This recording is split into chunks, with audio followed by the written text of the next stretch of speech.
আসসালামু আলাইকুম, welcome to my another blog. আজকে Italy to Bangladesh journey another আরেকটি ব্লগ নিয়ে চলে আসলাম আপনাদের সাথে।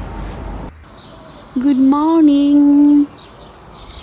সো সকাল সকাল হচ্ছে বের হয়ে গেলাম, একদম কুয়াশা ভরা সকাল। তো এই হচ্ছে আমার বাসা।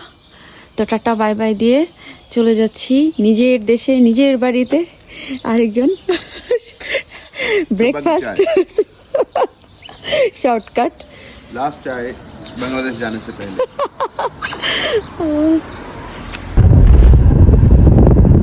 ए ड्राइवर लेके चल हमें एयरपोर्ट पे।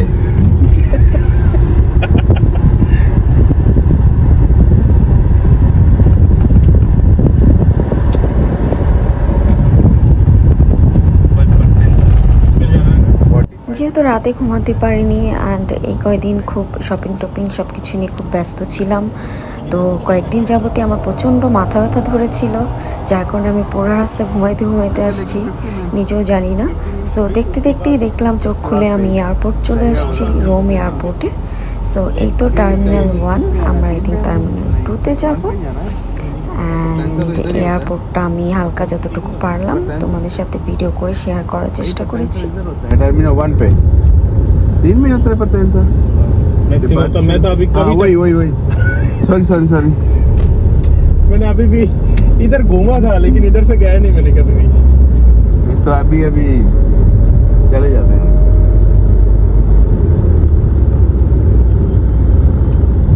हम ज्यादातर इधर पार्किंग करते हैं। देख के लग रहा है बंगाली है। हाँ Bangladesh flight is coming. As usual আমাদের কমন প্রবলেম, অ্যাকচুয়ালি সব বাংলাদেশিদেরই কমন প্রবলেম। আমরা যখনই বাংলাদেশে আসি বা বাহিরে যাই আমাদের সবসময় ওভারওয়েট হয়ে যায়। সো বাংলাদেশ বিমানে 50 কেজি থাকার পরেও আমার ওভার হয়ে গিয়েছে, কারণ আমরা বাঙালিরা একটু আন্তরিক হয়ে থাকি, তার সঙ্গে আমাদের ওজন বেশি হয়। এটা কোনো ব্যাপার না, কারণ হচ্ছে আমরা সবসময় চেষ্টা করি আমাদের আশেপাশে সবাইকে খুশি রাখার, একটু একটু কিছু করে হলেও সব ফ্যামিলি মেম্বার ফ্রেন্ডসদের জন্য কিছু নিয়ে যাওয়ার। সো দ্যাট অলওয়েজ আমাদের ওভার হয়ে যায়। বাট আমার এখানে প্রবলেম হয়েছে, আমার 3টা লাগেজ খোলা লাগছে, বিকজ আমার প্রতিটা লাগেজ ওভার হয়ে গিয়েছিলো। অ্যান্ড সবচেয়ে কষ্টদায়ক বিষয়, অনেকগুলো চকলেট আমার রেখে আসতে হয়েছে, কারণ চকলেট অনেক বেশি ওয়েট হয়। সো আমরা অনেকগুলো চকলেট কিনেছিলাম আসলে, কারণ আমার ফ্যামিলিতে অনেকগুলো বাচ্চা কাচ্চা আছে, আমার শ্বশুরবাড়ির ফ্যামিলিতে অনেক বাচ্চা কাচ্চা আছে। সো চকলেট, আর এমনিতেও আশেপাশে সবাই বাইরের চকলেটটা একটু পছন্দ করে সবাই। সো আমি নিজেও পছন্দ করি, নিজের জন্যও আনা। আসলে ব্যাড লাক, আমি চকলেটগুলো আনতে পারিনি। সো যাই হোক, এই হচ্ছে রোম এয়ারপোর্টের অবস্থা। দেন আমরা প্যাকেট ট্যাকেট ঠিক মতো করে চকলেট সব আমি রেখে আমার হাজব্যান্ডের গাড়িতে দিয়ে পাঠাই দিলাম। এরপর আমি রওনা দিয়ে দিলাম বোর্ডিং করে। বাট খুব খারাপ লাগছিল তখন, বিকজ আমার হাজব্যান্ডকে আমি একা রেখে যাচ্ছিলাম। বাট ভালোও লাগছিল, যেহেতু দেশে আসছিলাম, এটা হচ্ছে একটা ভালো লাগার বিষয় ছিল। আর একটা বিষয় ছিল হাজব্যান্ডকে রেখে আসতেছিলাম, এটা একটু খারাপ লাগার বিষয় ছিল। বাট আমার এত ওয়েট বেশি হওয়ার কারণে এত লেট হয়ে গেছে ওগুলো সেট আপ করতে করতে। সো আমি একটু ভাবছিলাম এয়ারপোর্টে একটু ঘুরে দেখবো, বাট পারিনি। সো এই তো আমার ফ্লাইট, বিমানটা যেখানে ছিল সেটা একটু দূরে ছিল। সো আমি এখন যাচ্ছি, বিমানের কাছে নিয়ে যাওয়া হচ্ছে আমাদের সবাইকে। তো আমি যেটাতে যাচ্ছি আজকে সেটা হচ্ছে বাংলাদেশ বিমান। এটা 9 বছর পরে আবার চালু হয়েছে, ইটালি থেকে ডিরেক্ট বাংলাদেশের ফ্লাইট। আগে প্রায় 9 বছর ইটালি থেকে ডিরেক্ট কোনো ফ্লাইট ছিল না বাংলাদেশের, সবসময় ট্রানজিট নিয়েই যেতে হতো। সো আমার একটা গুড লাক। সো আমার এমনিতেও শরীর তেমন একটা ভালো না, সো আমি ডিরেক্ট ফ্লাইটেই যাচ্ছি, যেহেতু একা যাচ্ছি, কোনো ভেজাল হবে না। সো এর জন্যই আমার বাংলাদেশ বিমানে যাওয়া, আর বাংলাদেশ বিমানে ওয়েটও বেশি দেয়। অ্যান্ড দেন এত কিছু রেখে আসার পরও আমার হাতে যে ব্যাগটা ছিল সেটাও এত ভারী ছিল, আমি পারছিলাম না নিতে। আমাকে একটা আপু হেল্প করতেছিল আমার লাগেজ আনা, ওইটা নিতে। লাগেজের উপরে লাল একটা ব্যাগের মধ্যে, ওটার মধ্যেও কিছু চকলেট ছিল। সো আমার হাজব্যান্ড বলতেছিল আমাকে বারবার যে তোমার কষ্ট হলে চকলেটগুলো কোথাও রেখে চলে যাও, সমস্যা নেই। অলরেডি ও অনেকগুলো চকলেট নিয়ে গেছে। অ্যান্ড দেন আমি যদি এই চকলেটগুলো রেখে আসতাম তাহলে তো হয়েছে কাজ। সো আমার কষ্ট হলো, আমি টেনে টেনে নিয়ে আসছি সব কিছু। তো এই তো বিমানের ভিতরে এসেই বসে পড়লাম। অ্যান্ড সবচেয়ে বেস্ট একটা জিনিস ছিল, আমার যে সিটটা ছিল সেটা পুরো খালি ছিল, আমার ডানে বামে কেউ ছিল না, পুরো সিটটা আমার দখলে ছিল, আমি আরামে আসছি। সো বামে ব্যাগ রেখেছি, ডানে হাত রেখেছি, আমার খুব ভালো লাগছিল যে পুরাটাই আমি একটু হচ্ছে যে কনফিউজ ছিলাম, আশেপাশে কেউ পড়লে নাক ডাকা যদি একটা পেটা পড়ে আমার তো কপাল খারাপ হয়ে যাবে। সো এখন আমি খুব ভালোভাবেই যেতে পারছি। অ্যান্ড এখন ভাবলাম অনেক টায়ার্ড আমি, সো ভাবলাম একটা ঘুম দিই। সো রেডি হচ্ছিলাম, সব কিছু শেষ করে এখন একটা ঘুম দিব আমি, কারণ যেহেতু অনেক লং জার্নি, প্রায় 9 ঘন্টা। সো একটা লম্বা ঘুম দিয়ে নিয়েছি আমি। লম্বা ঘুম তো দিতে পারিনি, এর মাঝখানে খাবার চলে আসছে 1 ঘন্টা পরেই।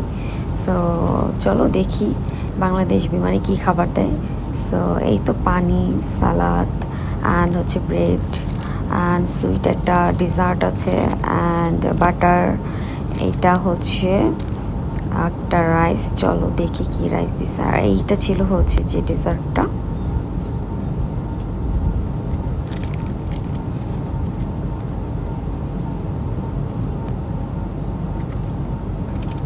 সো এখানে আছে খাসির মাংস, তারপর রাইস, তারপর হচ্ছে সবজি, এই তো। সো খাবারের মধ্যে এখানে ছিল চিকেন আর ফ্রাইড আইটেম, তো আমি খেলাম, ট্রাই করি কেমন।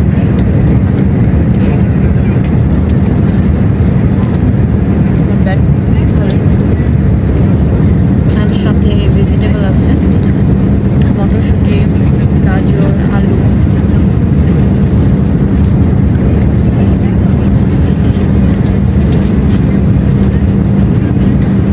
ভেজিটেবলটা মোটামুটি একটা মজা। আচ্ছা, আপনি কি, আমার একটা প্রশ্ন ছিল, আপনি কি এই ড্রেস সবসময় পরে থাকেন? আমরা মাত্র শুইবার সময় নাইটি পরি, নাইট ড্রেস পরি আমাদের। মানে এখানে যেখানে ঘুরতে যান বা বেড়াইতে যান তো সবসময় সেখানে পড়ছি তারা খালি রাতের বলে এত কাপড় পরে গেলে তুই হবে ময়লা হয় না, এগুলো কয়দিন পড়তিস, কোনো মুস্কাইও না, ময়লা হয় না, ধুলোই নাই। হ্যাঁ, এই দেশে ময়লা হয় না। তারপরে বেশি করি এমনি আপনাদের কাজটা কি? আপনারা আমরা সবচেয়ে বড় নার্স হিসাবে, যারা সবাই নার্স না, আমাদের এই লাইফে প্রথমে যার যে ইন্টারেস্ট আছে, নার্সিং করতে চায়, স্কুল পড়াইতে চায়, বা যে মফস্বল এলাকায় ধর্ম প্রচার করতে হয়, মানে গরিব দুঃখীদের সঙ্গে কাজ করতে হয়, বয়স্ক আছে ওদের সেবা দিতে মানে হয়। ধর্মীয় প্রচারণা। হ্যাঁ, তাহলে আমাদের হচ্ছে প্রথম হয়েছে ওই গরিব দুঃখীদের সঙ্গে কাজ করা, যুবতী মেয়েরা বিয়ে হইতে পারে না, ওদের বিভিন্ন কাজ শেখানো, তারপর বিধবা মহিলারা আছে এদের নিয়ে কাজ শেখানো, যেমন পাটের কাজ, জুট ওয়ার্কস আছে, ওইটা আমাদের শিখাইতো আগে, এখনো করে অনেকে।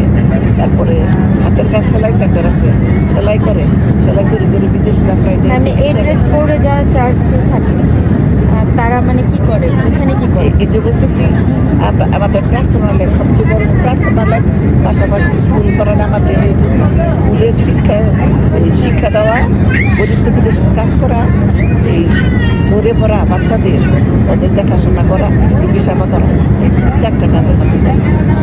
আমি যতটুকু জানি আপনারা নাকি বিয়ে করেন না। করি না, বিয়ে করলে সংসার সামলে বই দেখতাম হলে, ও সত্যি থেকে না? তাহলে তো দুনিয়া বই যেখানে আছে হাজার হাজার আমাদের সন্তান, এগুলো সবই নিজে আপন করে, আর কত শ্রদ্ধা করে আমাদের লোকদের দেখলে। এমনি এমন কেউ আছে যে বিয়ে করে ফেলে, তখন কি তাকে বের করে দেওয়া হয়? যারা এটা জরুরি জীবন না, যারা স্বেচ্ছায় আসে, আমাদের 8 বছর লাগে এই লাইফে পুরো এরকম একটা পাইতে, 8 বছর লাগে, 2 বছরের হাতে কলমে পুরা এটা কি আপনাদের শুধু নার্সদের? ক্রস, না, যে ক্রস আমাদের এই লাইফে সবার জন্য, এটা যিশু খ্রিস্ট, এটা ক্রুশের করে মরা গেল না, তাহলে 8 বছর লাগে আমাদের। এই 2 বছর 2.5 বছর পুরা ট্রেনিং, খালি ওই লাইফ সম্বন্ধে জানার জন্য, বাইরের কাছ থেকে বিরত থাকা, প্রার্থনা আর ট্রেনিং নেওয়া, কাজ করা 2.5 বছর। তারপরে 1 বছর এটা করবে, যে থাকবে, 1 বছর পরে 1 বছর জন করবে, 1 বছর পরে তৃতীয়বার গিয়া 1 বছর 2 বছর 3 বছর 3 বছর জন 100 বার করবে, তাহলে 3 বছর পরে আবার ফাইনাল করে 8 বছর লাগে আমাদের এটা করতে। আগে যদি তোমরা ঈশ্বরের জন্য কাজ না করো, পাপের পথে চলো, অন্যদের সঙ্গে মানে ওরকম জীবন যাপন করতেছো মনে মনে আর এগুলো দিয়ে তো ই করো নিজের সুখ করো নিজেও সুখ লাভ করো তাহলে তো পাপ দেশে যাওয়ার ভালো তাহলে আপনি বিয়ে করেন নাই? না আমার সবার তো জন্য করছে না অনেকে দেখি এরকম আছে যে বিধর্মী মানুষদের দেখতে পারবে। ধরেন আপনি এক ধরনের আমি আরেক ধরনের।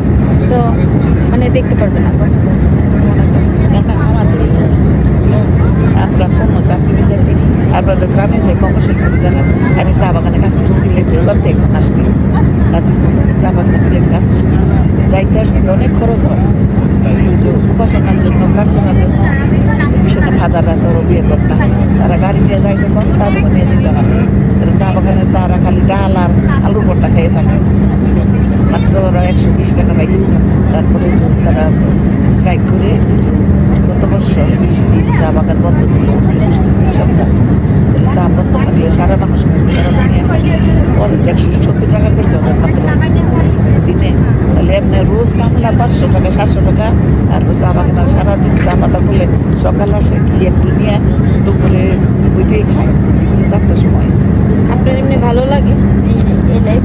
না থাকলে না হলে কেমন আসছি তাহলে আমি 66 ঢুকছি 1966 ঢুকছি 6 জুলাই 1966 ঢুকলাম তাহলে এখন ওই 2.5 বছর বাদ দিয়ে যেখানে হাতে কলমে শিখি কততে ঢুকছেন? 66 সালে 1966। ও আল্লাহ, আমার জন্মের অনেক আগে। আমি তখন মার পেটেও আসিনি। এটা হচ্ছে সেকেন্ড টাইম খাবার নিয়ে আসছে। তো প্রথমে একবার খাওয়া দাওয়া করেছি, এখন আই থিঙ্ক 5 ঘন্টা 6 ঘন্টা হয়ে গেছে। আমরা 3 ঘন্টা পরে ল্যান্ড করব। তো আই থিঙ্ক খাবার চলে আসছে। তো এতক্ষণ আমি এখানে একাই বসা ছিলাম, এখন একটা আন্টি আসছে। Mother Teresa চিনে সবাই Mother Teresa বললে Mother Teresa আচ্ছা, এটা সিস্টার খ্রিস্টানদের Mother Teresa চিনে সবাই সারা পৃথিবী আচ্ছা আচ্ছা, কলকাতা Mother Teresa কলকাতার মাদার তেরেসা। আচ্ছা, Teresa আর সিস্টার আমরা রিলিজিয়াস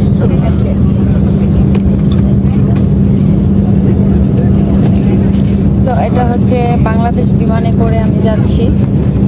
तो कोका-कोला था ना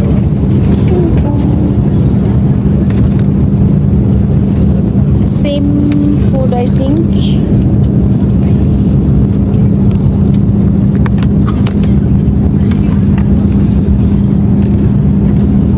ওকে, লেটস সি এখন কি দিল। মনে করবে না আমি ভিডিও করতে নিষেধ করে আই থিঙ্ক সেম খাবার, সেম টু সেম, বাট রাইসটা চেঞ্জ। এটা মনে হয় খিচুড়ি দিয়েছে অ্যান্ড ভেজিটেবল লাইক আগের মতোই। আর এটা কি এখনো বুঝতে পারছি না। আই থিঙ্ক বিফ হবে এবং পাশাপাশি ব্রেড অ্যান্ড এটা একটা sweet item dessert. That's it, আর কিছু নাই। আর হচ্ছে একটা বাটার আছে,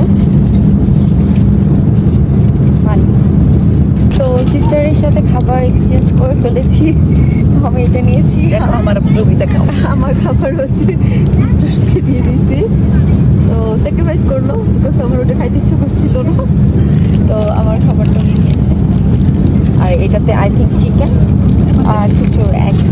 আমাদের ডাক্তার বলো ডাক্তার কত কাজ করে এখন আমাদের ট্রেডিশনাল চা খাওয়ার পালা। কফি টফি বাদ চা নিয়েছি, বিকজ এমনিতেও অনেক মাথা ব্যথা। অ্যান্ড এয়ার হোস্টেসের কাছ থেকে চেয়ে অলরেডি একটা মাথা ব্যথার প্যারাসিটামল নিয়ে নিয়েছি। অনেক বেশি মাথা ব্যথা, অনেক বেশি।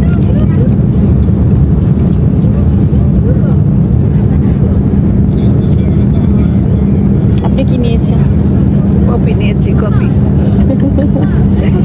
ব্ল্যাক কপি কেমন? পছন্দ করি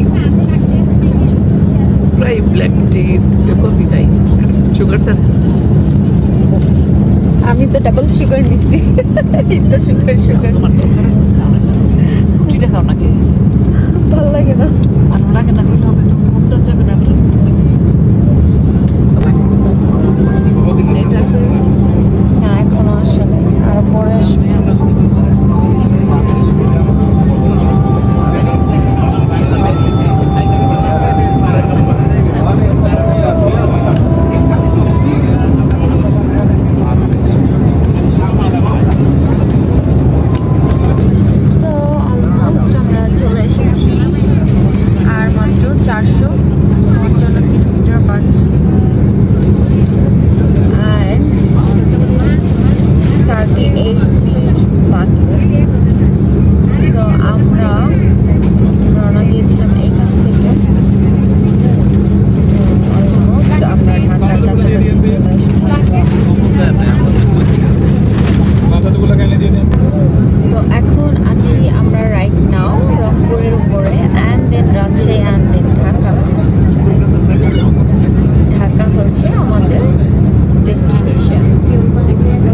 সিটে বসে থাকবেন। সিট বেল্ট বাঁধার সংকেত বন্ধ হবে এবং ক্যাবিনের আলো সম্পূর্ণ জ্বালিয়ে দেওয়ার পরে সিট বেল্ট খুলবেন এবং নাম্বার সহ প্রস্তুতি নেবেন। এখন স্থানীয় সময় মধ্যরাত 12:48 এবং মাটিতে তাপমাত্রা 26 ডিগ্রি সেলসিয়াস। নাম্বার সময় সঙ্গে আনা সকল হাত ব্যাগ ইত্যাদি সাথে তো আলহামদুলিল্লাহ সেফলি চলে আসলাম নিজের দেশে। আহা কি শান্তি, খুবই ভালো লাগছিল। অনেকদিন পর দেশের বাতাস গায়ে লাগছে অ্যান্ড দেশের মাটিতে পাড়া দিলাম। আসলে একটা অন্যরকম অনুভূতি। যত যাই হোক না কেন, আমার দেশ যত যাই হোক, আমার দেশ আমার, এটাই হচ্ছে কথা। একটা তৃপ্তি অন্যরকম। সো সবার আগে বেল্টে আমি চলে আসছি, বিকজ ইমিগ্রেশনে হচ্ছে যে সবার আগে আমি পাস করেছি। অ্যান্ড দেন এসে বসে আছি, আমি অনেকক্ষণ যাবৎ বসেছিলাম, কারণ আমি আমার লাগেজগুলো আগে দিয়েছিলাম, তারপর আমার লাগেজগুলো সবার লাস্টে আবার পাইতে হয়েছে। এই হচ্ছে দুঃখের বিষয়। সো আমি আর কি এখানে বসে বসে সবার লাগেজ নিয়ে দেখছিলাম। অ্যান্ড দেখতে দেখতে হচ্ছে সব ইমিগ্রেশন থেকে বের হয়ে গেছে অ্যান্ড সব বেল্টে চলে আসছে, মানুষ দিয়ে ভরে গেছিলো। পাশাপাশি হচ্ছে যে আরও 2-3টা ফ্লাইট ল্যান্ড করেছিল, মালয়েশিয়া অ্যান্ড আর একটা কী যেন, আর আমাদের এইটা ছিল হচ্ছে যে ইটালির। সো আমি তারপর অনেকক্ষণ বসেছিলাম, দেন ফাইনালি পেয়ে গেছি, লাগেজ নিয়ে বের হয়ে গেলাম।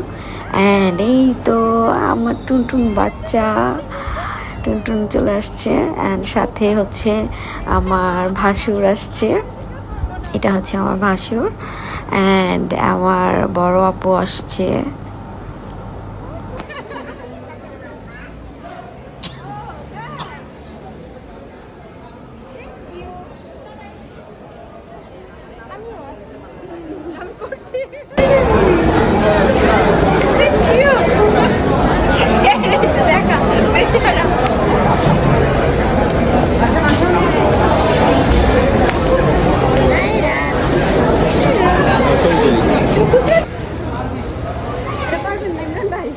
সো ফাইনালি আলহামদুলিল্লাহ আমি আমার বাসায় চলে এসেছি অ্যান্ড বাসার অবস্থা খুব একটা ভালো না।